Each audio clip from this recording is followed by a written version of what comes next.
सर्वज्ञ श्री चक्रधर स्वामी की जय। श्रीकृष्ण मंदिर ट्रस्ट व सर्वज्ञ सेवासनिक मंडळाच्या वतीनं 12 ऑगस्ट 2025 पासून या कार्यक्रमाचं आयोजन केलेलं आहे। स्वामी श्री चक्रधरांनी सांगितलेल्या तत्त्वज्ञानामध्ये जीव, देवता, प्रपंच व परमेश्वर याचे अनादीचे व नित्य 4 पदार्थ आणि त्याचं कार्यकारण स्वरूप लक्षण आपण बघत आहोत। जीव, देवता आणि प्रपंच बघितल्यानंतर परमेश्वराचे कार्यकारण स्वरूप लक्षण आपण बघतो आहे। परमेश्वराच्याच कृपेने, साधू संतांच्या शुभचिंतनाने, तुमच्या सर्वांच्या प्रेरणेने आपण हे ब्रह्मविद्याशास्त्र अभ्यासतो आहे, चिंतन करत आहे। का करतो आहे, कशासाठी करतो आहे, याचं कारण परमेश्वराने या जीवाच्या हितासाठी, जीवाच्या भल्यासाठी स्वतःचा आनंद या जीवाला देण्यासाठी सृष्टीची निर्मिती करून स्वतः अवतार घेतला। वाडेवेडी फिरून अधिकारी जीवाला निमित्त करून हे आपली तत्त्वज्ञान, आपली ओळख दिली आणि जीवाच्या योग्यतेनुसार जीवाला बोध दिला। हा बोध त्या जीवाने परमेश्वराला ओळखावं, समजावं, जाणावं, अनन्य भावे त्या परमेश्वराला शरण जाऊन त्या परमेश्वराची प्राप्ती करावी यासाठी असतं। परंतु परमेश्वराला जाणणं म्हणजे काय, जाणून त्यावरती जाणणं म्हणजे काय, जाणं म्हणजे काय, हे जीवाने लक्षात घेतलं पाहिजे।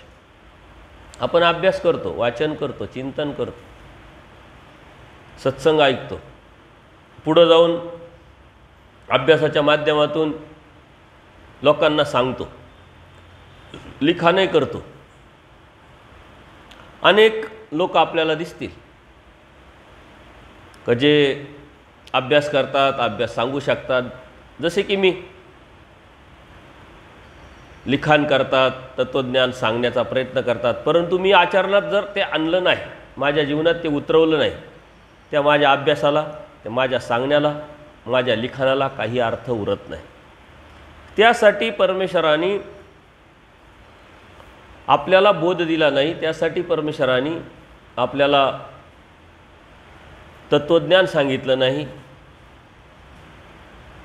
आश्चर्यतयाचा धर्म सांगून परमेश्वराने ते आपल्यामध्ये, जीवनामध्ये उतरून आपल्या जीवाचं हित करून घेण्यासाठी केलेलं आहे।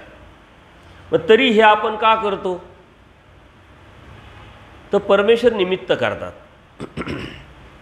आचार्यांना परमेश्वराने निमित्त केलं, पूजनीय माई भटांना निमित्त केलं, महादायसांना निमित्त केलं, अर्जुन देवाला निमित्त केलं आणि तत्त्वज्ञान आपल्यापर्यंत पोहोचवलं।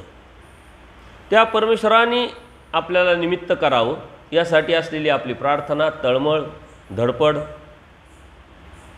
सातत्यपूर्ण वाटचाल आणि त्यातूनच गोमटं मिळून त्या परमेश्वरापर्यंत जाण्याचा आपला प्रवास आपण अधोरेखित करावा, हा एक उपाय त्यातला। म्हणून कोणीतरी अभ्यास करतंय, वाचन करतंय, सांगतंय, लिखाण करतंय, याचा अर्थ ते खूप ज्ञानी आहे असं आपल्या शास्त्रानुसार घेता येत नाही। पक्षकारांनी ज्ञानी याची व्याख्या काय सांगितली, क्रिया करी तो ज्ञानी। क्रिया म्हणजे आचरण, आचरण करील तो ज्ञानी, आचाराशी तो विषय निगडीत आहे, म्हणून आचर्यतयाचा धर्म। धर्म कोणाचा आहे, जो आचरण करेल, ज्ञान सांगेल त्याचा धर्म नाही, वाचन करेल त्याचा धर्म नाही, सत्संग करेल त्याचा धर्म नाही, लिखाण करेल त्याचा धर्म नाही, आचर्यतयाचा धर्म। आपल्या जीवनात ते उतरवण्यासाठी आपण हा अभ्यास करतो, आपल्यामध्ये बदल करण्यासाठी आपण हे समजून घेतो आणि परमेश्वराला ते अपेक्षित आहे। तुम्ही खूप अभ्यास केला, खूप लिखाण केलं, खूप सत्संग घेतले आणि मग परमेश्वर मिळेल याची काही गॅरंटी नाही। स्टेप आहे, एक अवस्था आहे, एक अशी अवस्था येते की कोणालाही काही सांगण्याची मानसिकता थांबून जाते, आपला देव भला, आपण भलो। जोपर्यंत ती अवस्था येत नाही तोपर्यंत आपण हे आपल्यासाठी, आपल्या हितासाठी आपल्या भल्यासाठी, परमेश्वराच्या प्राप्तीसाठी हा आपला प्रयत्न आहे. परमेश्वराचे आपण धर्म बघितल्यानंतर आत गुण बघतो आहे आणि गुणाच्या माध्यमातून या अगोदर म्हणजे सकाळच्या सत्संगामध्ये आपण मया बघितली. दया, मया. मया म्हणजे ममत्व, प्रेम. आणि ते प्रेम परमेश्वराचं जीवावर असलेलं त्यालाच प्रेम म्हटलं जातं. कारण त्या प्रेम या शब्दामध्ये परमेश्वरच बसतो. ते नैसर्गिक आहे. कोणत्या प्रकारची अपेक्षा अभिलाषा न ठेवता जीवाच्या हितासाठी, जीवाच्या भल्यासाठी आहे. अन्यथा जीवाचंही प्रेम असतं, देवतेचं प्रेम असतं, पण ते अभिलाषा स्वार्थपर असतं. आणि ते अभिलाषापर स्वार्थपर जे प्रेम आहे ते जे प्रेम ते प्रेमाच्या या शब्दांमध्ये बसतच नाही. आणि म्हणून परमेश्वराने दोनच प्रेम सांगितले. एक तर परमेश्वराने केलेलं जीवावरचं प्रेम आणि मातेनं केलेलं आपल्या अपत्यावरचं प्रेम. तेही मातेचं प्रेम हे एक परमेश्वराच्या 1% किंवा 1% परमेश्वराने आपल्याला सांगितलेलं आहे. म्हणून ती नैसर्गिकता जी तिथं असते ती दिसते, त्याच्या 99 पट अधिक करावं आणि ते परमेश्वराचं प्रेम समजावं. परमेश्वराने आपल्यासाठी सृष्टी निर्माण केली, स्वतः अवतार घेतला, वाडवेडे फिरून दे धर्म जीव धर्म स्वीकारले. आपण तसं कधी करत नाही. आपला मित्र असतो, आपले कुटुंबीय असतात, आपले संबंधी असतात, त्यांचा स्वभाव वेगळा असतो, त्यांची विचारधारा वेगळी असते. प्रत्येकाची विचारधारा वेगळी, प्रत्येकाचा स्वभाव वेगळा. परंतु आपण त्याच्यासारखं कधी होत नाही. त्याला आपल्यासारखं करण्याचा प्रयत्न करतोय, तोही आपल्यासारखं होत नाही. प्रेम आहे तर मग बदल करावा, पण नाही होत. तो तुझा स्वभाव, तो माझा स्वभाव. आणि म्हणून ते प्रेमाच्या कोणत्या याच्यात ते बसतच नाही. परमेश्वराकडं प्रेम आहे आणि परमेश्वर जीवावर प्रेम करतो. एका सिद्धांताने ते लगेच लक्षात येतं. परमेश्वर अवतार घेतात. नुसतेच अवतार घेतात का? कोणासाठी अवतार घेतात? जीवासाठी. मग जीवासाठी अवतार घेतात म्हणून जीव धर्म आणि देह धर्म स्वीकारतात. हे परमेश्वराचं जीवावरचं प्रेमाचं प्रमाण. जीवासारखं होतात, प्रेम आहे म्हणून. आपण कोणाच सारखं होत नाही. आपलं अस्तित्व आपण टिकून ठेवतो. माझा स्वभाव असा आहे, मला असं आवडतं, मला असं पटतं, मला हे लक्षात येत नाही, मला हे पटत नाही, सांगून मोकळं होतो. वाद झाले तरी चालेल, कटकट झाली तरी चालेल, घरात असुरक्षितता सर्व असलं तरी चालेल, परंतु आपण त्याच्यासारखं होत नाही. पण दुसरीकडे काय म्हणतो? प्रेम आहे. परंतु ते व्याख्यात बसतच नाही. स्वीकार आणि त्यासारखं होणं याला प्रेम म्हणतात. परमेश्वराने आपल्याला स्वीकारलेलं आहे. आपल्याला स्वीकारलं आहे म्हणजे काय? की आपली निवड केली आनंद देण्याचं. परमेश्वराने स्वीकारलं आहे म्हणून निवड केली. स्वीकारलं नसतं तर निवड केली नसती. आणि आपल्यासारखा होऊन आला आहे म्हणून प्रेमाच्या त्या व्याख्यात परमेश्वर बसतात. आपण स्वीकार करत नाही म्हणून प्रेमाच्या व्याख्यात आपण कुठंच बसत नाही. म्हणजे दिसतंय ते काय? हे बाय अंगाने.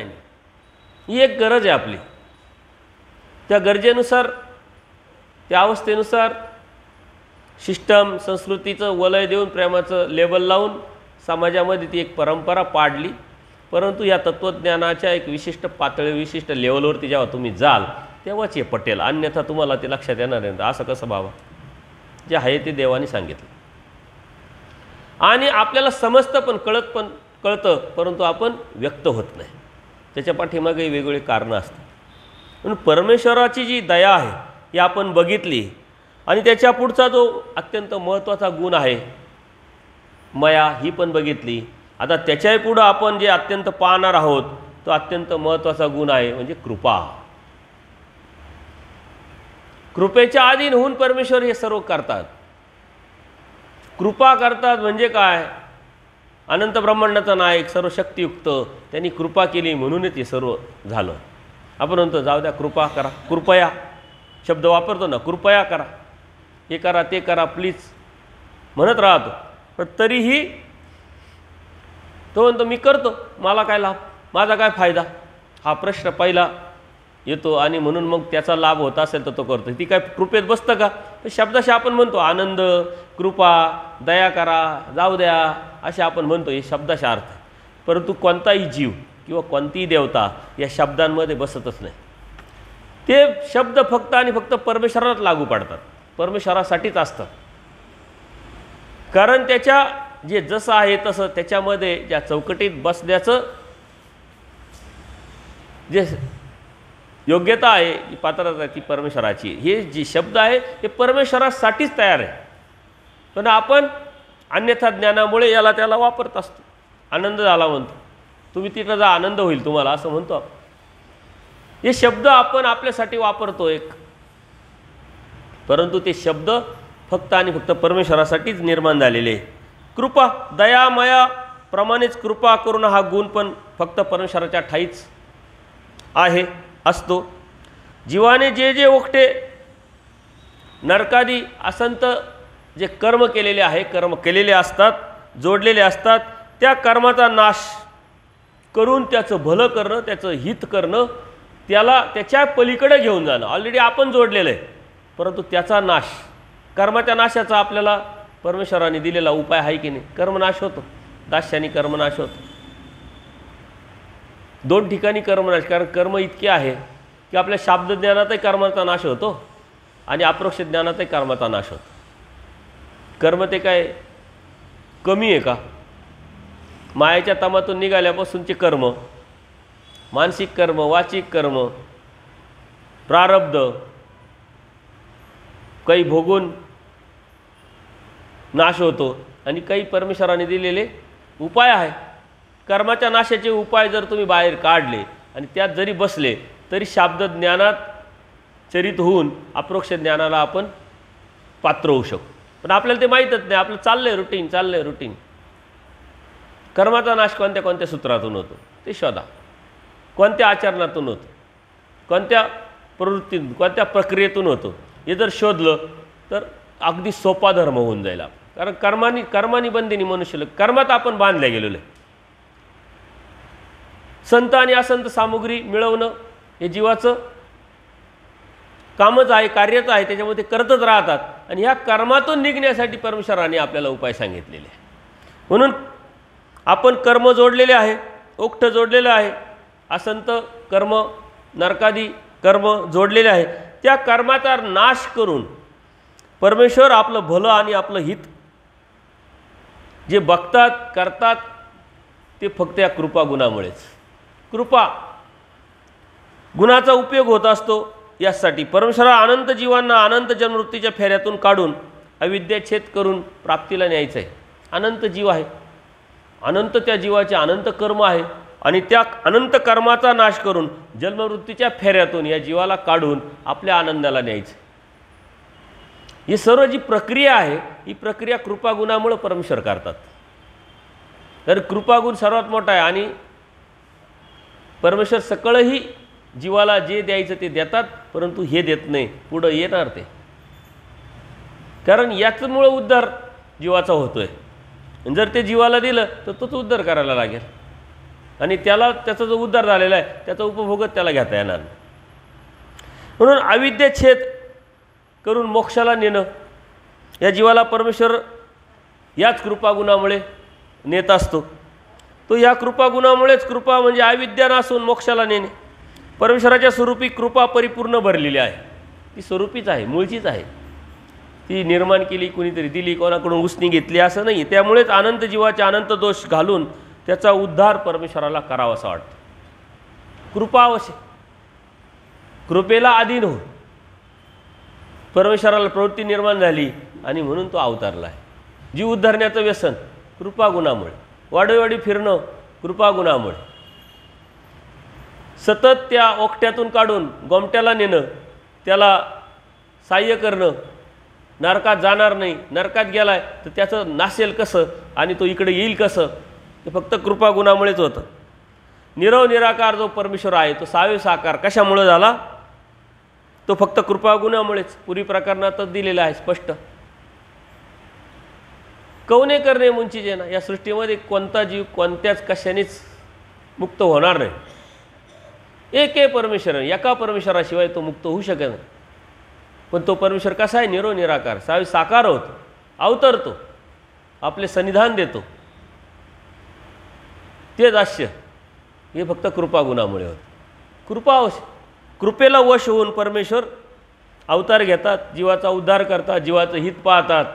त्यांनी असंत जे कर्म जोडलेले नरकादी त्यातून काढण्याचं सातत्यपूर्ण अखंडित कार्य परमेश्वराचं चालू असतं. जोडलेलं आपण आहे, भोगतोय आपण आहे. एखाद्या जीवाने काही केलं तर आपण म्हणतो आपण सांगितलं होतं, ऐकलं नाही त्याने, आता भोग. मग आपण त्याला काढण्याचा प्रयत्न करतो का? त्याला सहाय्य करण्याचा प्रयत्न करतो, म्हणतो आपण सांगितलं होतं परंतु ऐकलं नाही ना, आता भोग. ज्याचा हात मोडेल त्याच्या गळ्यात पडेल, भोग म्हणतो. तसं परमेश्वर तसं करत. परमेश्वराला माहिती आहे अनादि अविद्युक्त जीव आहे, अज्ञान आहे, मतित्रय आहे, अनंत दोष आहे. त्याला बोध देऊनही ती जाणीव नाही आहे. कळत नकळत त्यांनी केलेलं कर्म आहे. एखादं छोटंसं कर्म एका क्षणामाजी म्हटले, एका क्षणात असं एखादं कर्म की हजारो वर्ष ते निस्तारायला लागतात. हे जीवाला माहीत नाही, तर ते परमेश्वराला माहीत आहे. म्हणून कोणते असे कर्म आहे का जे एका क्षणात होतात परंतु हजारो वर्ष भोगावं लागतं. तसं त्या गणितात जर बसवलं तर विचार करा, 100 वर्षाचं आयुष्य कलियुगाचं, ते बी 100 वर्ष जगला तर 100 वर्ष आपण पकडा, 50 वर्ष झोपेत गेले म्हणजे 50 वर्ष आपले कर्म झालेच नाही. राहिलेल्या 50 वर्षात 8 वर्ष वजा करा, किती राहिले? 42 वर्ष. आणि ह्या 42 वर्षात जे आपण कर्म करतो त्याच्यातही दुपारी तिपारी आपण झोपा काढतोच. म्हणजे अजून 2-4 वर्ष कमी करा, म्हणजे 4 वाजे आपण झोपतो. कमी जास्त 2-4 5 7 वर्ष त्याच्यात वजा करा, राहिले किती? 35 वर्ष. ह्या 35 वर्षाचं म्हातारपण वजा करा, शेवटचे का ज्याला काही करताच येत नाही, पडेल राहतो, आथरुणाला खेळेल राहतो, दुसऱ्यावर अवलंबून राहतो, झोप येत नाही परंतु तो काही करत नाही, फक्त मानसिक कर्म करल, वाचिके कर्म करल, तो विषयच नाही चालला. दादासाहेब स्मरण करतो आणि हे करतो. जे या विशिष्ट वया 35 वर्ष झाले, 35 वर्षात 10 वर्ष म्हातारपणाचं घ्या, राहिले 25 वर्ष. ह्या 25 वर्षात जे आपण असंत कर्म करतो, संत कर्म नाही असंत कर्म करतो, संत कर्माने आपल्याला काय भेटणार आहे आणि संत कर्म कोणते करतोय आपण? जे संत कर्म करतो तेही स्वीकारात पडले तर त्याला म्हणावं संत कर्म. जे तुम्ही करताय ते स्वीकारात पडत नसेल तर ते संत कर्म होतील कसे? म्हणजे 25 वर्षामध्ये आपण केलेले असंत कर्म ते भोगायला किती वर्ष लागतील? लाखो वर्ष.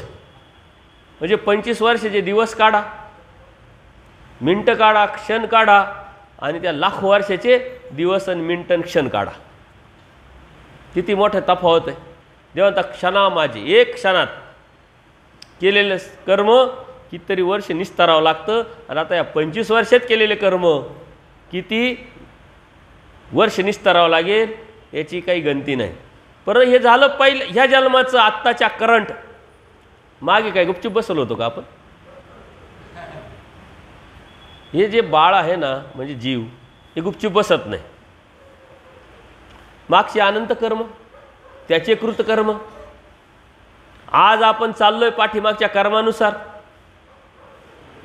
आता पाठीमागचं कोणतं कर्म आहे? पाठीमागच्या जन्माचं आहे का अजून 10 वर्ष 10 जन्माच्या अगोदरचं आहे ते आपल्याला माहीत नाही. ते गणितात तुम्हाला बसवावं लागेल. एखादा जीव जन्माला आला पहिल्यांदी, 8 वर्ष त्याचे झाले आणि 8 वर्ष पूर्ण झाल्यावर, कारण 8 वर्ष कर्माचा निष्पत्ती नाही, 8 वर्ष पूर्ण झाले त्याने लगेच कर्म करायला सुरुवात केली.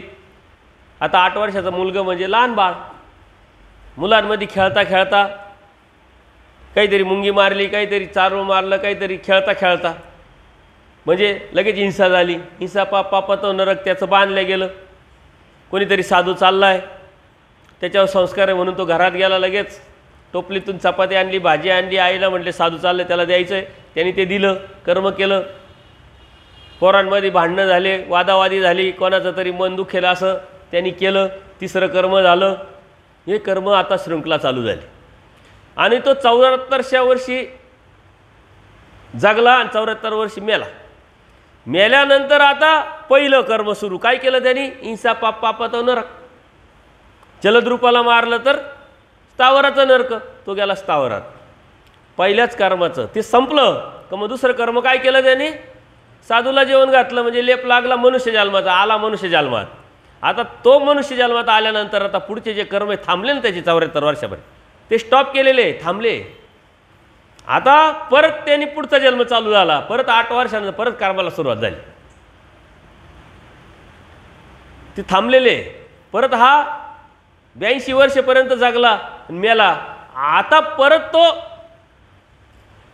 दुःखाला सुरुवात झाली किंवा त्याच्या भोगाला सुरुवात झाली. कोणत्या कर्माचं? मागच्या. कारण मागच्या दुसऱ्या कर्मानुसार तो जन्माला आला होता. तिसऱ्यापासून बाकी आहे. लक्षात येते ना? तिसऱ्यापासून बाकी आहे. आता ते तिसरं चालू झालं, ते तिसरं, परत त्यातले पूर्ण आणि यातले पुढचं बाकी आहे. म्हणून आजचा जो जन्म आहे, आता कोणत्या जन्माचा परिपाक आहे सांगता येईल का आपल्याला? कवने करणे मुंचे ज्याला, कशानेच मुंचे न कशाचे होणार नाही. म्हणून एक फक्त परमेश्वराला शरण गेलो अनन्य भावे, तर परमेश्वर का म्हणता? ऋणाईच्या दृष्टांतातून निमित्त संपले. किती मोठी कृपा आहे. एखाद्या मित्राला, आपल्या जवळच्या नातेवाईकाला आपण उसने दिलेले असेल, आपण कधी म्हणतो का जाऊ दे तुला अडचण आहे, निम्मे तुला सोडले, निम्मे दे? व्याज नाही सोडत आपण. किती टक्के चालतं इकडं? तुमचं किती टक्क्यावर आहे? दुपारी म्हटले आमच्या कंपनीने सांगितलं संबंधियांना पैसे देऊ नका, टक्केवारी देऊ नका, आणि आता म्हणते 2%. काल रात्री म्हटले मला काही चालतं खायला, काही चालतं असा मी मान भाव. सकाळी म्हटले बाजरी आजपर्यंत खाल्लीच नाही, बाजरीची भाकर. आता असा मान भाव काय कामाचा? इतक्यात काय तर इतक्यात काय. आमचं बारीक लक्ष राहते, काळे साहेबांचं बारीक लक्ष राहतं. म्हणजे काल रात्री असे बोलले बालराव साहेब, आणि आता म्हणते सकाळी बाजरीची भाकरच खाली नाही अजून. ताईने केलीच नसेल तर खाणार कसे? मनावर नाही घेत. आम्ही कुठे घेतो?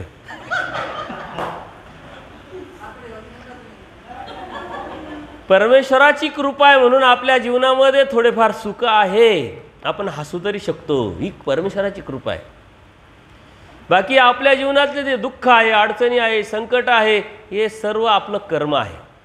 आणि आपल्या जीवनात जे थोडंफार सुख आहे, आनंद आहे, जरा व्यवस्थितपणा आहे, ती परमेश्वराची कृपा आहे. अन्यथा आपलं असं एकही कर्म नाही की आपण हसावं, हेल्दी राहावं, चांगलं राहावं, मस्त राहावं, खावं पिवं, असं आपलं कर्मच नाही. कारण त्या कर्माला आपण JCB लावलेलं आहे. पण त्या असंत कर्माला, म्हणजे आपल्या जीवनात दुःखच दुःख आहे, अडचणीच अडचणी, प्रॉब्लेमच प्रॉब्लेम आहे. पण ती देवकृपा आहे म्हणून आपण व्यवस्थित तरी आहे. आजूबाजूला बघावं समाजाकडं. तुम्ही सर्व्हिस केली, सर्व्हिसमधून बाहेर पडले, तुमच्यासारखेच असे सर्व्हिस करून बाहेर पडलेले असतील, परंतु आजही नोकऱ्या करत असतील, आजही कष्ट करत असतील. त्यांचं सारं आयुष्य कष्टात, आणि कष्ट करूनही बी स्वस्थता नाही. तुमच्यावर किती कृपा आहे, किती कृपा आहे. परंतु तरी समाधानी नसेल तर ती कृपा काय उपयोगाची? तरी पळत असाल, आणखीन वाढल याच्यासाठी प्रयत्न करत असाल, पुढं पुढं ऐकत जा ना. मग तुमचं समाधान किती काळापुरतं ते लक्षात येईल.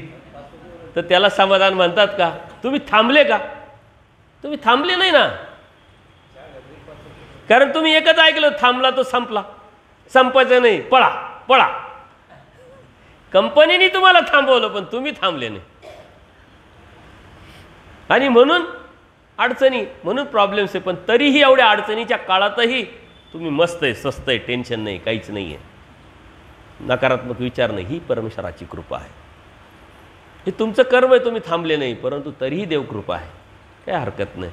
म्हणून कृपा हा गुण परमेश्वराचा खूप मोठा आहे. आणि त्या कृपा गुणामुळेच आपण इथपर्यंत या सुखाचा अनुभव, अनुभूती, प्रचिती घेतो.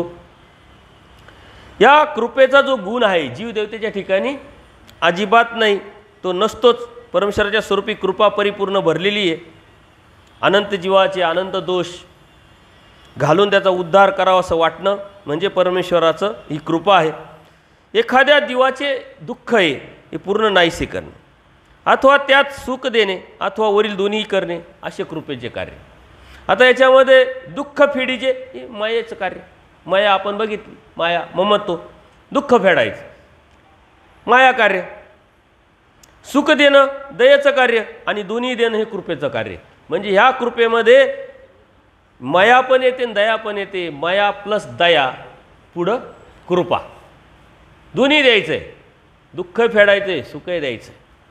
आणि यात परमेश्वराने अनंत लीळा केल्या. त्या लीळेच्या माध्यमातून आपल्याला समजून घेता येईल परमेश्वर निरपेक्ष असल्याने ही जी कृपा आहे, निरपेक्ष कशाच्या अपेक्षाने अभिलाषाने, याच्याने मला काही द्यावं, यांनी काहीतरी भजावं, यांनी नारळ आणावं, फोडावं, क्रिया करावी, पंचावतार उपार करावा, 200 रुपयाचा फुलहार आणावा, सुगंधित गंधाक्षदा साधू संतांचं खूप मोठं पूजन करावं, 500 रुपये लावे, 1000 रुपये ही देवाला काहीच अपेक्षा नाही.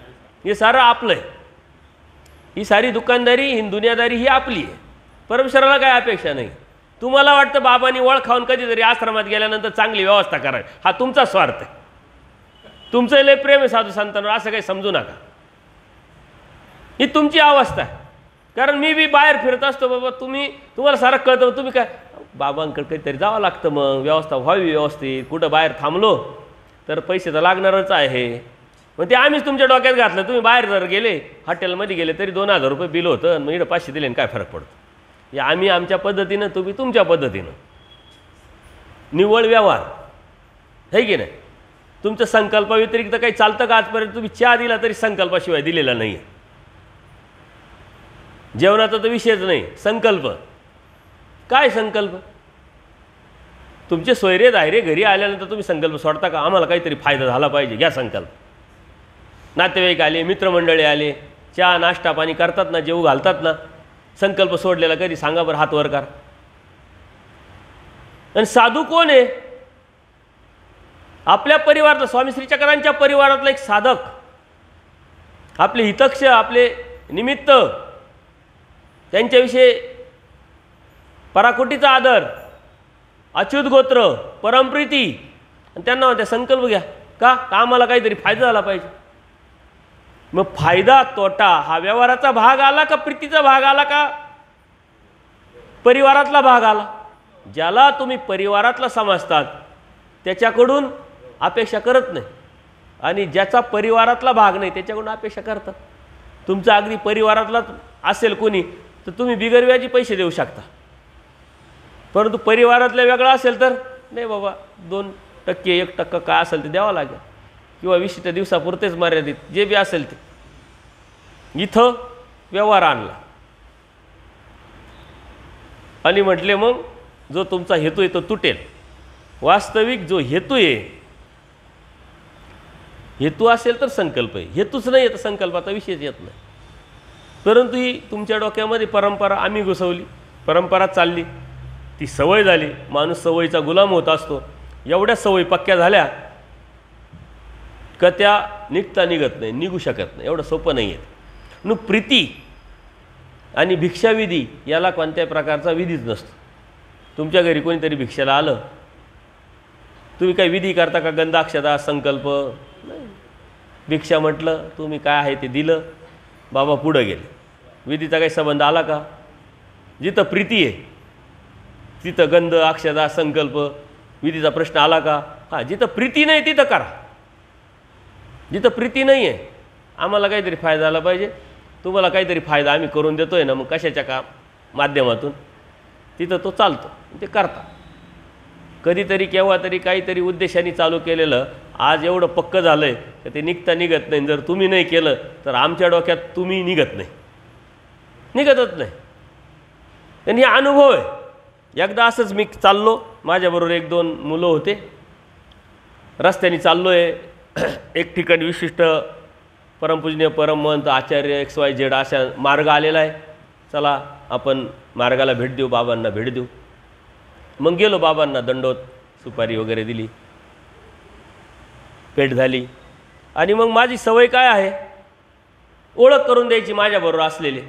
बाबा हे XY नाही, मी यांना ओळखतो. आता एवढे मोठे बाबा आहे, हे फिरत राहतात, असेल कधीतरी ओळख झालेली असेल. म्हटलं आपल्यालाच विनाकारण गैरसमज आहे, आपल्यालाच ओळखतात, बाकीच्यांना कोणी ओळखतच नाही, हा गैरसमज आहे. म्हटलं आपण ओळखत असेल, झाली असेल कुठंतरी भेट झाली, काहीतरी कार्यक्रम हे ते चालू राहतात. यांची बी हे बी काही कमी नाही आहे, छोटे नाही आहे, भेट झाली असं. यस, काय हरकत नाही, ओळख आहे, गप्पा टप्पा काय, थोडे दोडसं घेतलं, चहा पाणी, पुढं निघालो. मग मी त्याला सांगितलं, अरे तुमची लय मोठ्या बाबांची भेट आहे, ओळख आहे, कशी काय, कुठं भेट झाली? ते हसायला लागलं. म्हणलं का काय झालं? म्हणजे अहो मागच्या वर्षी अशा ठिकाणी तो मार्ग आला होता आणि आम्ही मग गेलो बा काहीतरी क्रिया करावी म्हणून. मग आम्ही 2 जणांनी 3 जणांनी एकत्र येऊन क्रिया करायचं ठरवलं. बाबांना गेलो, दंडोत घातला आणि ठीक आहे म्हणे. मग काय करायचं? काही नाही, आम्ही बनवून आणू म्हणे, आम्ही बनवून आणू आणि तुम्हाला देऊ. तर नावीला झाला ते म्हणे ठीक आहे आणा बनवून.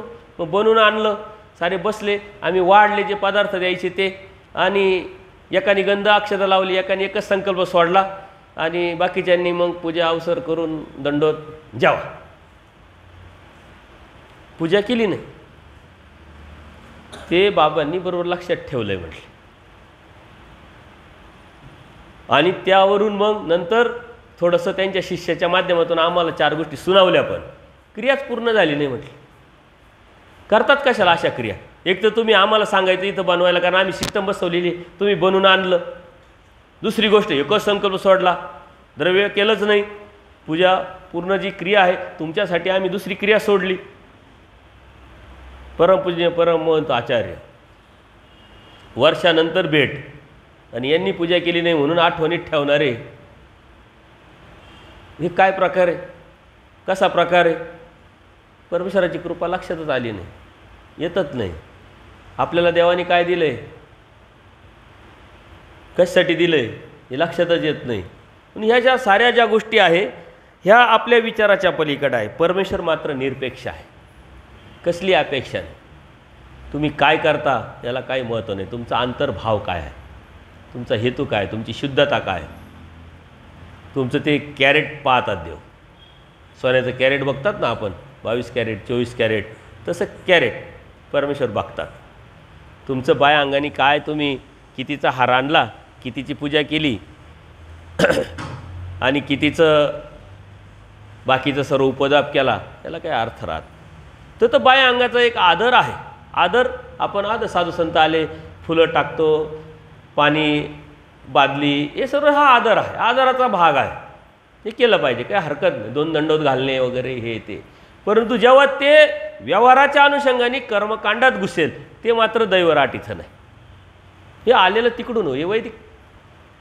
बऱ्याच अशा गोष्टी का संशोधन केल्यानंतर तुमच्या लक्षात येईल का याची सुरुवात कुठून, कशासाठी केली आणि कोणी केली, आणि ते आता कसं बळकट झालेलं आहे. आम्ही म्हणत नाही. बरं द्यायल्यानंतर काही संकल्प सोडायला पाहिजे असं काही नाही. द्या, प्रीतीचं आहे ना, प्रीतीनं देतो ना, त्यासाठी संकल्पाची आवश्यकता नाही. पण आम्ही संकल्प का मागतो? का तुम्ही संकल्प दिल्याशिवाय तुम्ही काही देत नाही. आणि म्हणलं संकल्प नको म्हटल्यानंतर मग बाबाला काही चालत नाही असं म्हणून तुम्ही देतच नाही. तुम्ही आता संकल्प नको घेऊ बाबा, काय हरकत नाही, असेच ठेवा, प्रीतीचं प्रेमाचं. असं झालं आहे का कधी? सांगा बरं. तुम्ही चहा दिला तरी लगेच संकल्प. हा अनुभव आहे, मार्गांमधला अनुभव आहे, वासनिकांच्या घरचा अनुभव आहे, सगळीकडचा अनुभव आहे. परंतु ते इतकं घट्ट झालं आहे ते निघतं नाही. पण परमेश्वराकडे मात्र कोणत्याही प्रकारची अपेक्षा, निरपेक्ष. आणि ह्या निरपेक्षतेच्या या चौकटीत आपण बसलो तर आपण दैवराटीचे, मग तुम्ही काय ना आम्ही काय, निरपेक्ष, काय अपेक्षा नाही, काही स्वार्थ नाही. तुम्ही बी एकामेकाला भेटणं निरपेक्ष, साधू संतांना भेटलं निरपेक्ष, स्थानवंदन निरपेक्ष, क्रिया निरपेक्ष. पण तो निरपेक्ष हा भाव आपला सिद्धांत आहे, अहेतुक हा सिद्धांत आहे आपला. आणि त्या अहेतुक केलेल्या भजनानेच ज्ञान आणि प्रेम होणार आहे. ज्ञान आणि प्रेमाशिवाय परमेश्वर आपल्याला प्राप्तीला नेणार नाही. हे 2 साधनं आहे आणि ते निरपेक्षतेवरती अवलंबून आहे. आणि ती निरपेक्षताच राहिली नसेल तर तुमच्या ज्ञानाला, तुमच्या अभ्यासाला, तुमच्या वाचनाला, तुमच्या लिखाणाला आणि तुमच्या केलेल्या क्रियाला काय अर्थ राहिला? निरपेक्ष भाव नाही आहे. प्रत्येक गोष्ट तुम्ही स्वार्थाने पाहताय, अपेक्षेने पाहताय, लाभात्व पाहताय. उलट निरपेक्ष हाच सर्वात मोठा लाभ आहे. हा आपल्याला कळत नाही. निरपेक्ष व्यतिरिक्त जे बी आपण करतो त्यात लाभ होणार नाही असं नाही, लाभ होईल. परंतु सर्वात मोठा लाभ काय आहे? निरपेक्षता. आणि ती आपल्या करायची मानसिकता नाही. म्हणून परमेश्वर मात्र निरपेक्ष. म्हणून परमेश्वरातून जीवात, परमेश्वरातून देवतेत फरक आहे. हाच फरक आहे. आणि त्या परमेश्वराला आपण प्राप्त करण्याच्या उद्देशाने आपली वाटचाल करतोय. आपल्यासाठी ते आपण आव्हान स्वीकारलेलं आहे. तिथं मात्र निरपेक्षता भाव आपण निर्माण करत नाही. तर ते आव्हान कसं पेलावलं जाईल? ते ध्येय आपल्याला तिथपर्यंत कसं जाता येईल? इथून सुरुवात करावं लागेल तुमच्या निरपेक्षतेची. म्हणून असे साधक नाही एक, असे हजारो साधक आहेत का ते आपल्या वाट्याला पण आले पाहिजे. तुमची लेवल जशी आहे तशीच साधकही वाट्याला येतात. माझी लेवल असे तसेच साधकही वाट्याला येतील. तुमचा निरपेक्ष भाव वाढला तर त्या लेवलचे साधकही बी वाट्याला येतील. तुमचा जोपर्यंत निरपेक्ष भाव वाढत नाही तोपर्यंत तशाच क्वालिटीचे तशाच लेवलचे माणसं येतील. आता तुम्ही मी एकच सारखंच चालू, कारण तुम्हाला मी निरपेक्ष म्हणू शकत नाही, तुम्हाला स्वार्थी म्हणू शकत नाही. तुम्हाला स्वार्थी म्हणणं म्हणजे अप्रत्यक्षरित्या मीच मला स्वार्थी म्हणणं, कारण लेवल एक झाली. आता याच्या पुढं मोठं पात्र मोठं साधू संत भेटणं तुमची ती लेवल वाटली तर, अन्यथा मग सारखे. ती निरपेक्षता महत्त्वाची आहे. तो निरपेक्षता कशाची निर्माण होईल, तोची व्हावा तोची भेट. परमेश्वर प्राप्तीच्या उद्देशाने केलेली प्रत्येक गोष्ट प्रत्येक क्रिया ही निरपेक्षेत बसते. तोची व्हावा तोची भेटा. मला देव पाहिजे, मग देव पाहिजे म्हणून ये, देव पाहिजे म्हणून ते, देव पाहिजे म्हणून ते क्रिया निरपेक्षेतच होते. आपण देव मिळावा परमेश्वर मिळावा यासाठी आपण काहीच करत नाही. करायचं म्हणून करतो, हा करतो म्हणून तो करतो, तो म्हणतो तो. सामाजिक बांधिलकी सवय आहे की नाही, त्या गोष्टी चालू आहे आपल्या.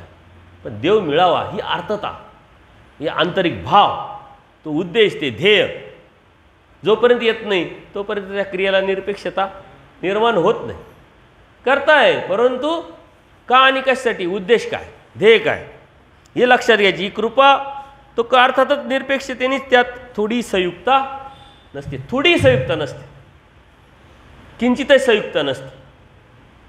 परमेश्वर जे बी करतो त्याच्यामध्ये कोणती अभिलाषा नाही, यांनी असं करावं त्यांनी तसं करावं, यांनी हे करावं त्यांनी ते करावं. आपण तर कोणतीच गोष्ट कशात करत, बाबा हे झालं तर हे करू, देवा हे झालं तर ते करू, साऱ्या सैतुक चालू राहतं. आणि परमेश्वराच्या क्रियेमध्ये सर्व काही गोष्टी अहेतुक आहे, सहेतुकता थोडी नसते. परमेश्वराच्या रूपीच्या इतर अनेक गुणांपैकी कृपा हा गुण सर्वश्रेष्ठ आहे, सर्वश्रेष्ठ आहे. कारण यातूनच परमेश्वर या सृष्टीची रचना, या कृपा गुणामुळेच उद्धार, या कृपा गुणामुळेच संहार, या तिन्ही गोष्टी करू शकतात. कृपा या गुणामुळेच सृष्टीची रचना, उद्धार आणि संहार करतात. म्हणून तो श्रेष्ठ आहे. तीनही प्रवृत्ती परमेश्वराला होत असतात. यासाठी परमेश्वर अवतार पण धारण करतात, जीवाला मोक्ष देतात, जीवाला प्राप्तीला नेतात, अविद्येचा छेद परमेश्वर करतात. ह्याच कृपा गुणामुळे करतात. म्हणून अनेक गुणापैकी कृपा गुण हा श्रेष्ठ ठरतो. त्या कृपा गुणाचे जे कार्य आहे हे आपण जर बघितलं तर या साऱ्या गुणांच्या पलीकडचं आहे, गुणांच्या पुढचं आहे. यदा कदाचित हे झालं नसतं तर त्या गुणांना, इतर गुणांना काही अर्थ राहिला नसता, सृष्टीचा संसरण झालं नसतं, रचना झाली नसती. उद्धाराचं व्यसन घेऊन वाडोवेडी फिरून देहधर्म जीवधर्म स्वीकारून या अयोग्य जीवाला योग्यता निर्माण करायचं कार्य परमेश्वर करू नसले, पण कृपा, या कृपा गुणामुळं परमेश्वर हे सर्व करतात. तर जीवाच्या दुःखामुळे अंतकरण दुःखी होऊन ती उचंबळून येतं परमेश्वरात. आपलं दुःख पाहून परमेश्वराला अंतकरण उचंबळून येतं, त्यामुळे ते कार्याला येतं. ती म्हणजे कृपा, कृपाच्या पुढचे करुणा.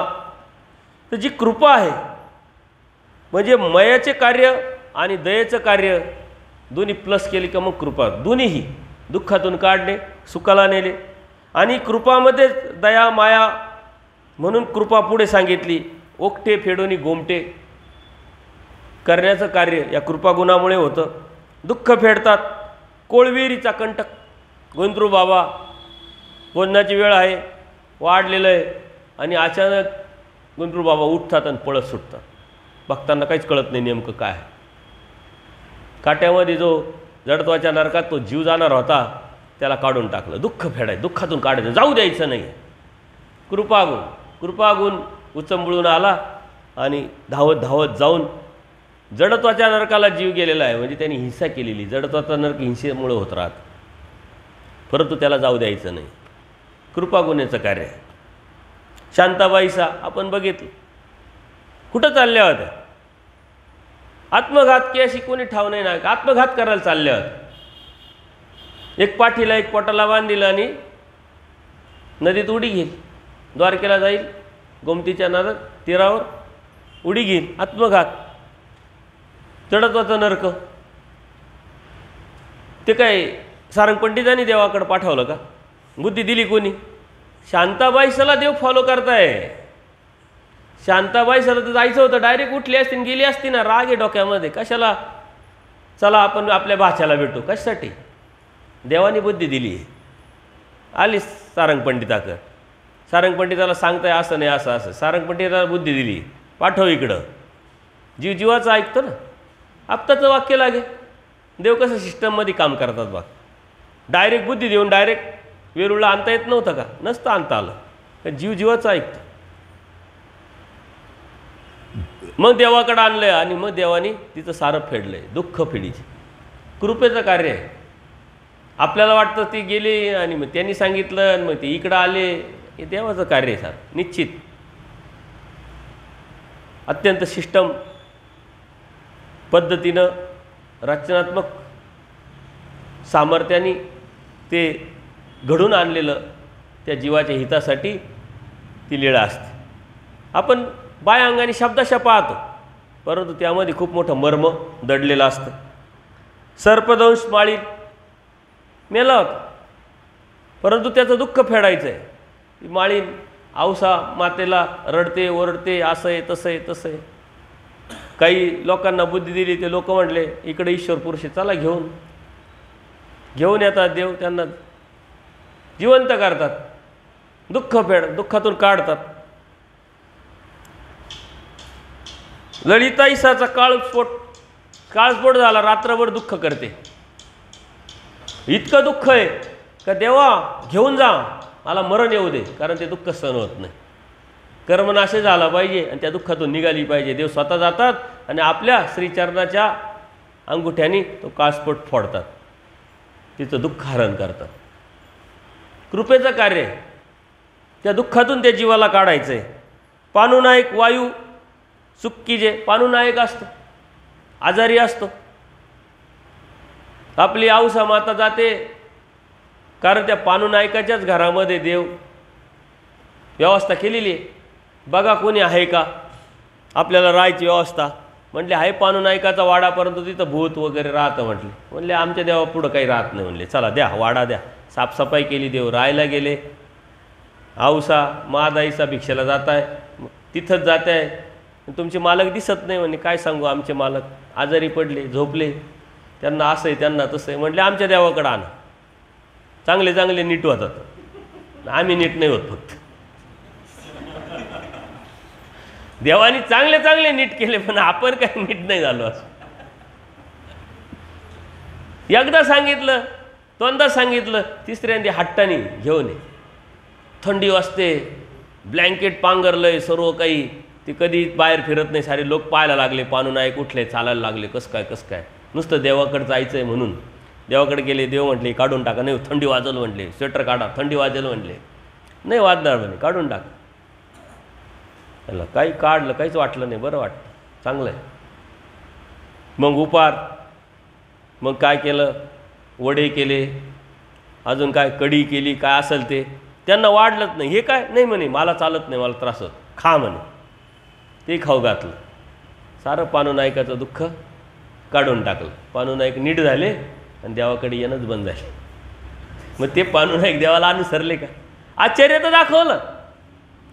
सारे वैद्य झाले, दवाखाने झाले, सारं झालं, तरी होत नव्हतं. देवाच्या नुसत्या दर्शनाने सारं फिटलंय म्हटल्यानंतर सारं सोडून देवाचं व्हायचं ना. पण आपली अशीच गंमत आहे, आपल्याला सारं भेटत नाही तोपर्यंत देव देव. खेटी विडे पंचावतार रूपा, आणि सारं भेटलं का मग ते बी बंद आणि देवही बंद. सारं भेटलं ना. पण देव अहेतुकपणे कोणत्याही प्रकारची अभिलाषा नाही. याचं जर केलं तर हा लक्षात ठेवील का नाही, आठवणीत ठेवील का नाही, विसरणार तर नाही. मग याचं पुढं अनुसरेल की नाही अनुसरेल, काय नाही. कृपा कार्य करायचं आहे. याचं उद्या हा काय करील याचा विचार नाही करायचा आहे. आपल्याला जर कोणी मागितले ना 1000 रुपये द्या, तर आपला पहिला प्रश्न राहतो कधी देशील. बरोबर आहे. आता तुमचा मित्र आहे, त्याच्यावर जर तुमचा विश्वास नसेल तर त्याला मित्र तरी कशाला मानता? घरच्यांनी मागितलं तरी म्हणते मागचे तर अजून दिले नाही, आता हे कसे देऊ? संबंधी आहे, नातेवाईक आहे, मित्रमंडळी आहे, पहिला प्रश्न राहतो कधी दिवशी. आणि जर त्याच्याकडून मागचा कधीतरी असा चुकीचा अनुभव जर असेल का महिन्यानी देतो असं म्हटलं आणि 4 महिने लावले, तर मग तर इतक्या अडचणी आपण सांगतो दिले असते आपण कालच एक माणूस घेऊन गेला, मित्र घेऊन गेला, नाही तर दिलेच 100% दिले असते. आता तर काहीच नाही बघा, खिशातही नाही, काहीच नाही, काहीच नाही. आपण नाही ते तर विषयच नाही, तिथं हॅबिट आहे आपली. परंतु देवाकडून काहीच लपल्या जात नाही हे लक्षात ठेवा. जीव जीवाकडून लपवेल, परंतु देवाकडून लपवेल का? काहीच लपवत नाही आपण. पण परमेश्वर मात्र त्याचा काही विचार करत नाही. आचार्यांच्या वक्षस्थळी श्रीचरण ठेवणे. दररोज सकाळी देव 3ला उठतात, आचार्याने जाड्या आलेलं असतं, झोपलेलं असतं, देव काय करतात? आपलं श्रीचरण त्यांच्या वक्षस्थळावर. ते म्हटले त्याचं जे सुख आहे ते फक्त आचार्यच जाणवटले, आपल्याला त्याचं वर्णन करता येणार नाही, शब्दात येणार नाही. ही कृपा गुण आहे, त्याला सुख द्यायचं आहे, त्याला घडवायचं आहे, मडवायचं आहे, आचार्य करायचं आहे. या सृष्टीच्या शेवटपर्यंत म्हणजे या कलियुगाच्या शेवटास आपला धर्म यांच्या माध्यमातून न्यायचा आहे. कृपेचं कार्य हे कलियुग आहे. कलियुगातले जे विषयाराम आहे, अनंत असंत सामुग्री जोडून ते त्यांचे नरक जोडणार आहे, मरणार आहे. देवाला माहीत नाही का? सारं माहिती देवाला. पण कृपा अशी आहे का याने ते जोडू नये, त्यांनी जाऊ नये, घेऊ नये. घेतलंय तरी त्याला काढण्याची प्रवृत्ती परमेश्वर ठेवतात. आणि कोणत्याही अभिलाषे व्यतिरिक्त, कोणत्याही अपेक्षे व्यतिरिक्त, कोणत्याही स्वार्था व्यतिरिक्त आपण करू शकतो का? एक गोष्ट करा, नाही होतं आपल्याच्याने. मुलांचं संगोपन लहानसं मोठं आपण करतो, त्याला शिकवतो, ते सुद्धा सहेतुक असतं का? म्हातारपणी उपयोगी पडेल. किती रिस्क घेईल राहते आपण. म्हातारपण आपलं 25 वर्षानंतर येणार आहे आणि 25 वर्ष त्याचं इन्व्हेस्टमेंट करीत राहतो आणि नंतर कळतं का ती इन्व्हेस्टमेंट वाया गेली, काहीच उपयोगाचं नाही. तर उपयोग नसतो, नाविलाज असतो. रिस्क किती घेतलेली राहते आपण. प्रत्येक गोष्टीमध्ये आपण रिस्क घेतलेली राहते. पण देवाने सुद्धा रिस्क घेतलेली आहे. देवाला आपल्याला माहीत नाही म्हणून रिस्क घेतली आहे, अज्ञान आहे म्हणून रिस्क घेतोय. देवाला सर्व माहिती आहे म्हणून रिस्क घेतात. किती मोठा फरक आहे. जर तुम्हाला माहिती आहे का हा माणूस फ्रॉड आहे, तुम्ही रिस्क घ्याल का? हा माणूस चुकीचा आहे, रिस्क घ्याल का? जर यदाकाळची देवाने काहीतरी तुम्हाला शक्ती दिली, ज्ञान का कोण माणूस कसा आहे, कोणत्याच बाबतीत देवाने सांगितलं कोण माणूस कसा आहे तुला आपोआप कळेल, पण तू रिस्क घ्यायची, तरी तुम्ही रिस्क घेतली नसती. देवाने किती मोठी रिस्क घेतली आहे, सर्व माहिती आहे देवाला. मार्कंड कसा आहे माहिती आहे, सारंग पंडित कसे आहे माहिती आहे, दादोस कसे आहे माहिती आहे, माहिती आहे का नाही? कनाशीचा ब्राह्मण कसा आहे माहिती आहे, गोरक्षण स्थान तिथला ब्राह्मण कसा आहे माहिती आहे, सारं माहिती. तरी देव जात आहे. त्याचं जे देणं आहे ते देत आहे आणि अधिक देण्याची तयारी ठेवत आहे. कृपा. देवाला माहीत नाही, देव तर सर्वज्ञ आहे, ज्ञानमय, स्वरूपच ज्ञानमय. त्यांना सर्व माहिती, भूत भविष्य वर्तमान सर्व. हा कुठून आला, कशासाठी आला, कशा पद्धतीने आला, कोणत्या हेतूने आता माझी सेवा करतोय. सारक पंडित यायचे, दंडोत घालायचे, उपाराला घेऊन जायचे. देवाला माहीत नव्हतं कशासाठी उपाराला नेतोय. याची वृत्ती आपण चालू केलेली आहे, ती बंद पडू नये म्हणून वशीला लावून धरतोय. घराच्या बाहेर खुट्टा आहे तेवढं बी प्रेम आपलं याच्यावर नाही आहे. देवाला माहीत नाही, सारं माहिती आहे, तरी देव जात आहे. त्यांची पत्नी, त्यांची मुलगी आहे, ती अधिकाराचे जीव आहे. त्यांना यांच्या व्यतिरिक्त स्वतंत्रता नाही आहे देवाचं काही करण्याचं. त्याच्यासाठी जात आहे. त्या निमित्ताने याला भेटतं आहे. 60 वेळा देव गेले तरी पण म्हणले, स्वीकारले नाही सारंग पंडिताचं. देव म्हणले आमच्यावरती पहिली बुद्धी नाही तर परिवार कसे राहणार. देवाला विनंती करतात, बाकीचे सारे सद्भक्त आहे त्यांना विनंती करत नाही, दंडोत घालत नाही. देवाने विचारा तुम्हाला, म्हणले नाही आम्हाला. म्हणले मग आम्ही नाही येणार. म्हणले तुम्ही अवसर पाहायला येऊ शकता. मग जेवण इथंच करून घ्या. जेवण केलं, गेले. देवाचा अवसर झाला, म्हणे बसा. आचार्य म्हटले आम्ही जेवण करून आलो, आम्हाला नाही जेवायचं. ते म्हटले ठीक आहे, काय हरकत नाही, आमचे भोजी खातील. म्हटले आमचे नोकरदार आहे. बाईसा ऐकते, बाईसांना देवाला विचारता, बाईसा म्हणले हा असा म्हटला, अहो म्हणे पहिले येत बुद्धी व्हावी, मग इथीच्या परिवार, पहिले आमच्यावर तर बुद्धी येऊ द्या. तसं ज्याची देवावर बुद्धी त्याची परिवारावर बुद्धी. आपली बुद्धी परिवारावर येण्यासाठी पहिले देव समजून घ्यावा लागतो, जाणीव धर्माची व्हावी लागते, मग सर्वांसाठी आपलं प्रेम सारखं होईल. सर्व स्वामी श्री चक्रांचा परिवार आपल्याला वाटेल, सर्व आपले आपलेसे वाटतील, कुणीही परका वाटणार नाही. परकाच नाही आहे तर त्याच्याविषयी चुकीचं म्हणावं कसं, वाईट बोलावं कसं, नकारात्मक विचार मांडावे कसे. आपले देवच आपल्याला वाटत नाही आपला. देव म्हणता येत पहिले बुद्धी येऊ द्या मग परिवार. काही सांगतात ते सन्निधानात आहे, असन्निधान पहिले परिवार नंतर देव, असं काही नाही. ते देवाचं ते ब्रह्मवाणी नाही आणि पक्षकारांनी मांडलेलं नाही. कुठून टूम काढली पिल्लू काढले त्यांनाच माहिती जे सांगतात. देवाचं काय, येत बुद्धी मग परिवार. पहिले देव तर कळू द्या. सन्निधान असन्निधानाच्या काय गोष्टी करतात, सन्निधानच आहे आपल्याला. देव कळाला, परमेश्वर कळाला, मग परिवारावर आपोआप. कारण माझ्या स्वामींचा आहे, स्वामी श्री चक्रधरांचा आहे. मग तो नामधारक असो, वासनिक असो, तो आवडीपूर्वक वेदवंत असो, त्याला बोध नाही आहे. जो नुसता दर्शनी आहे, तुमच्याबरोबर येतोय माधव, काय दर्शनी आहे का वेदबोध? परंतु त्याच्याविषयी आपलं प्रेम असलं पाहिजे. का? तो येतोय, तो स्वामी श्री चक्रांच्या परिवारातला आहे. दर्शनी आहे, वेद आहे, बोधवंत आहे, आचारवंत आहे, अनुसरलेले आहे. अहो प्रमादी सुद्धा परिवारातले येतात. तो स्वामी श्री चक्रांचा परिवारचा आहे, तो आला आहे, त्यांनी ती प्रक्रिया केली. कळत नाही. प्रमाद शब्दार्थ काय होतो? अक्षम्य चूक. प्रमाद या शब्दाचा अर्थ काय? अक्षम्य चूक केली त्यांनी, चूक झाली त्याच्याकडून. प्रमाद म्हणजे काय खूप मोठा विषय का? चुकीचा पुतळा आहे जीव. कळत न कळत कितीतरी चुका जोडतो जे आपण, पण त्यातून बाहेर पडायची परमेश्वराने संधी दिलेली आहे. ती संधी जर त्यांनी प्राप्त केली, तो रिटर्न आला तरी देव माफ करणार, कारण देव दयाळू माळू कृपाळू आहे. तो सुद्धा स्वामी श्री चक्रांच्या परिवारातला आहे. हा जीव स्वामी श्री चक्रांच्या परिवारातला, ही मानसिकता, ही भावना, हा हेतू, आपलं मन विचार जर धारा पक्की झाली तर मग समजायचं आपण दैवराटीच्या. नाही तर हा ह्या वेलीचा, तो त्या मार्गाचा, तो त्या वेलीचा, हा ह्या गटाचा, तो त्या गटाचा, तो त्या तटाचा. स्वामी श्री चक्रधरांचा कोण? आपण स्वामी श्री चक्रधरांचे, तर सारे आपल्याला स्वामी श्री चक्रधरांचेच वाटले पाहिजे. त्या बाबाचा आणि त्या बाबाचा नाही. नाही तर आपण पाहिजे उपदेशी घा. आणि कोणाचा उपदेश? उपदेश कोणाचा असतो? उपदेश देवाचाच असतो. नाम कोणाचे असतं? देवाचे असतं. कधीही कोणाला विचारायचं नाही उपदेश कोणाचा आहे, पण उपदेशी आहे म्हणजे स्वामी श्री चक्रांच्या परिवारातला आहे. बात काम, दॅट्स ऑल. मग ह्या बाबाचा उपदेश आणि त्या बाबाचा उपदेश, बाबाचे उपदेश कुठून कधी निर्माण झाले? निमित्त मानी जे म्हटल्यानंतर निमित्त माना. बाबा काय स्वतःची नावं देतो? मी उपदेश दिला म्हणजे मी माझं नाव देतो का? तुमच्याकडे जे नाम आहे तेच माझ्याकडे नाम आहे, जे माझ्याकडे नाम तेच आचार्यांकडे होतं. त्याच नामाने आचार्य प्राप्तीला गेले, त्याच नामाने आपल्याला प्राप्तीला जायचं आहे. इथं वर्गीकरणाचा प्रश्न येतो कुठं? पण वर्गीकरण केलं. परमेश्वर सम, जीव विषम.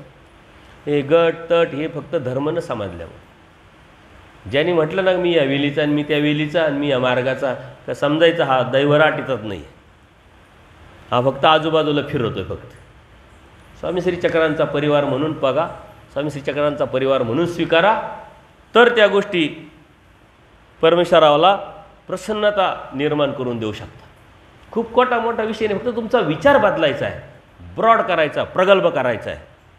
स्वामी श्री चक्रधरांना कोणत्या विचाराने प्रसन्नता निर्माण होते हे बघायचं आहे. बाईसांना कोणाचा राग नव्हता, बाईसांचं कोणाशी भांडण पण नव्हतं, पण भांडण होतं, राग होता. कोणाचा? का जो देवाला मानत नाही त्याचा राग. मग माईम भट्टाई सोडले नाही, बाईसांनी सोडले का? 18 पुराण, वेद शास्त्र, भास्कर शास्त्र, मोठे 60 भाज्या खाणारे ब्राह्मण तुझ्या घरचा. माझ्या देवाला बोलशील तर तुझं मड टुनटुन. माझा देव, जेव्हा देवा धर्माची गोष्ट येईल तेव्हा नो कॉम्प्रोमाइज. आणि ज्याला देव आवडायचा तोच जीव बाईसांना आवडायचा. म्हणजे स्वामी श्री चक्रांचा परिवार आहे. देवाला आवडतो, देव आवडतात तुला, मी आवडतो. महादाईसाचं देवाचं बाईसांचं कधीच वाद नाही झाले. का? महादाईसाला देव आवडायचा. कुरबुरी असायच्या, वेगळ्या पद्धतीने असायच्या. परंतु ते चरित्र जर आपण बघितलं तुमच्या लक्षात येईल. म्हणून पहिले देवावर बुद्धी निर्माण करा. देव धर्म समजून घ्या.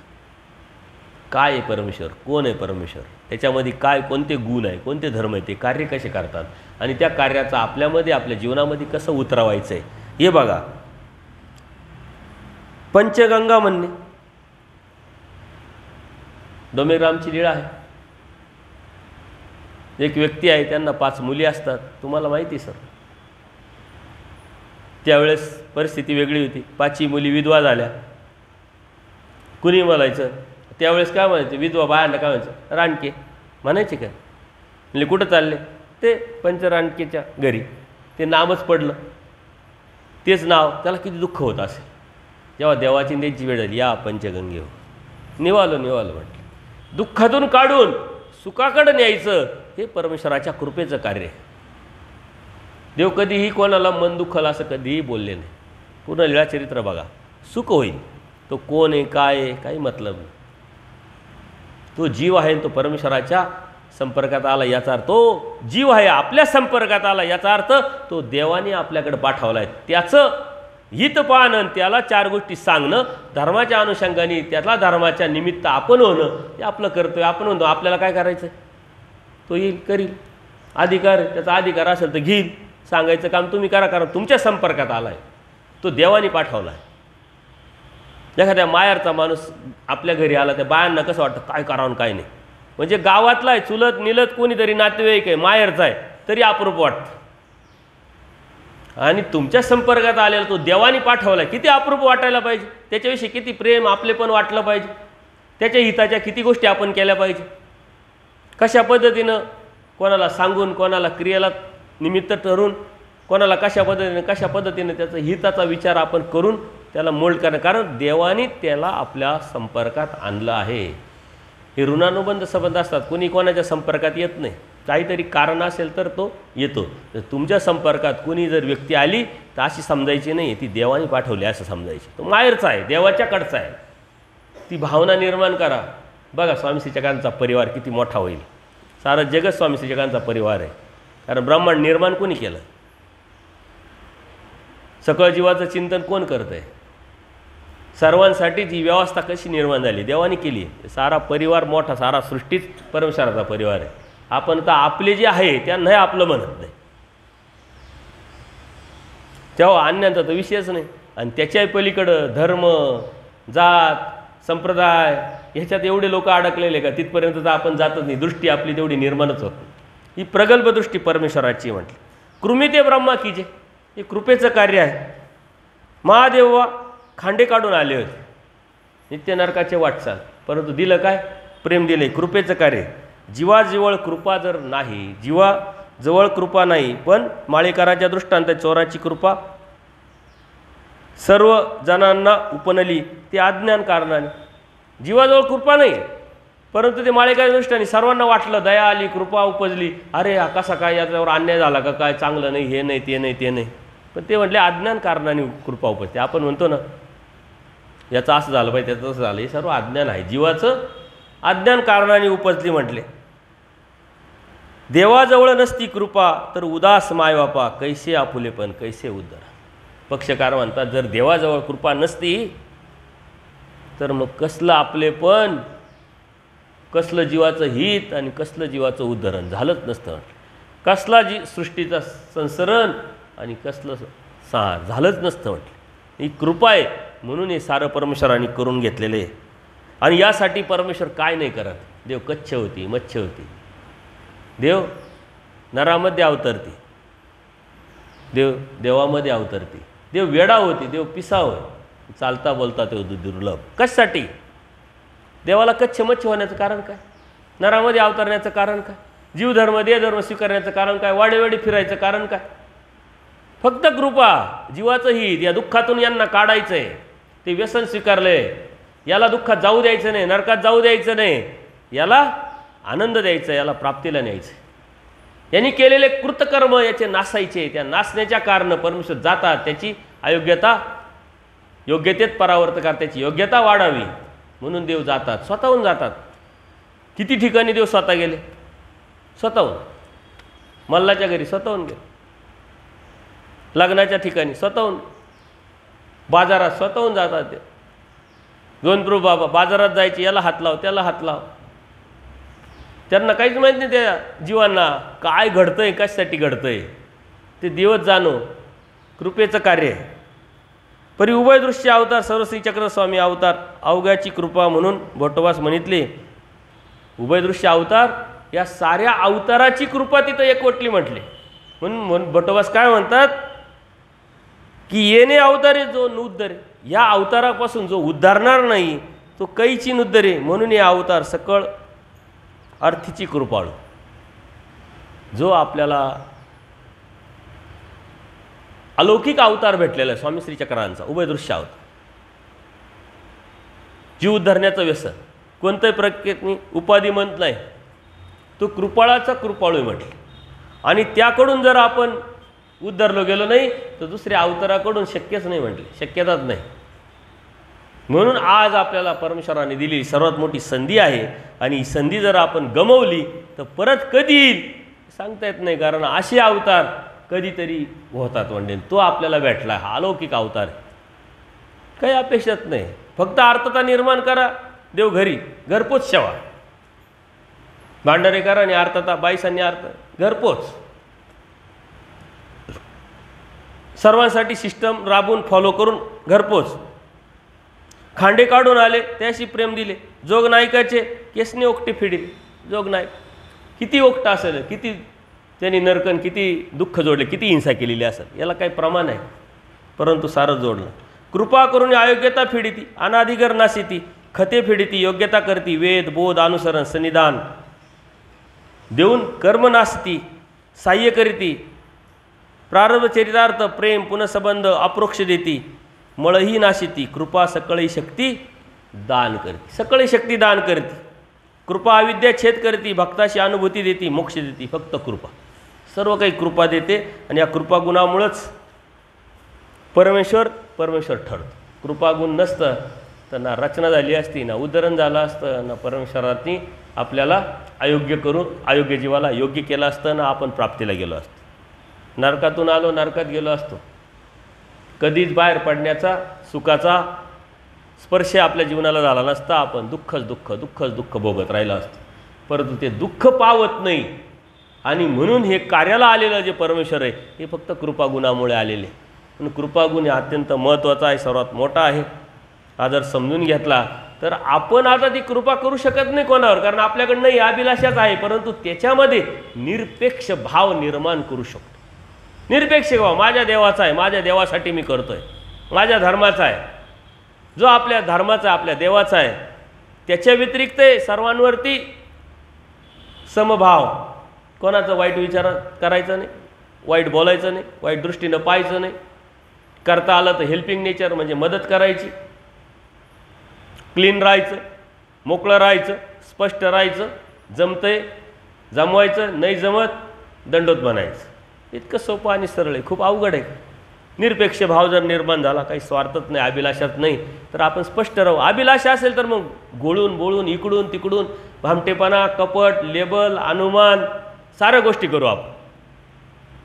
परंतु भावच नाही तर बाबा जमेल असं आहे, नसल जमेल दंडोत प्रणाम. तू तुझ्या घरी सुखी, मी माझ्या घरी सुखी. पण किटकिट करायचं, वाद निर्माण करायचे, कर्म वाढवायचे आणि आणखीन नरकात जायचं. बरं नरकात जायचं आहे, दुःख जायचं आहे, आपण करतोय, देवाला पावत नाही म्हणून अप्रतिष्ठित देवाला त्रास देतोय ना. देव तर कार्यालय आणण्याचे कारण कृपागुण आहे. म्हणजे त्यांचं काम वाढवायचं, म्हणजे देवाची खंती मिळवायची. त्यांचं काम कसं कमी होईल आपल्याप्रती, आपल्यासाठी एवढं जरी बघितलं तरी परमेश्वर प्रसन्न होईल. याच्यापासून काही त्रासच नाही. आपण म्हणतो ना एखाद्या व्यक्तीचं काय वाटतं आपल्याला ह्यावा, याच्यापासून काही त्रासच नाही. तो काही करू का न करू पण त्रास नाही आपल्याला, तेवढंच बरं वाटतं. तसं ह्या जीवाकडून काही त्रास नाही आहे. तो काही खूप काही करतोय असंही नाही आहे, परंतु त्याच्यासाठी मला काही जास्त कार्य करावं लागत नाही, माझं सामर्थ्य खर्ची करावं लागत नाही. एवढं जरी केलं, आणि हे कधी करू शकतो तुम्ही? चालू वर्तमान काळात. भविष्यात करू शकता का?